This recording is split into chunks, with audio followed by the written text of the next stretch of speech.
अस्सलामुअलैकुम वरहमतुल्लाहि वबरकातुहू। महतरम नाजरीन, खैर मकदम, स्वागत है आपका लोक शान न्यूज़ सिल्लोड़ में।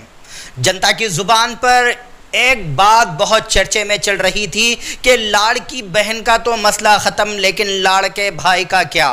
तो उस पर भी महाराष्ट्र सरकार ने एक बड़ा फैसला लिया है। जी, महाराष्ट्र सरकार 12वीं पास युवाओं के लिए लाडला भाई नाम से एक ख़ास योजना लेकर आ रही है। इस योजना के तहत 12वीं पास करने वाले छात्रों को हर महीने 6,000 रुपये देने की घोषणा की गई है।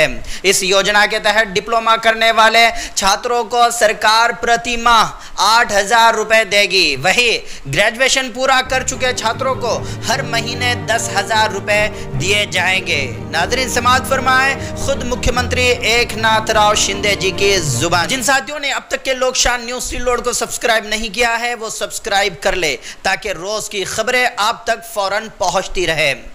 काही लोक म्हणाले लाडकी बहीण तर केलं, लाडका भावाचं काय, पण लाडका भावाचं पण केलं। आता जो 12वी झालाय त्याला 6,000, डिप्लोमा झालाय त्याला 8,000, डिग्री झालाय त्याला 10,000 रुपये महिन्याला। आणि त्याच्यामध्ये तो वर्षभर त्या कारखान्यात अप्रेंटिसशिप करेल, त्याला तिथे नोकरी लागेल आणि ट्रेंड असं अतिशय स्किल्ड मॅन पॉवर आपल्या उद्योजकांना मिळेल।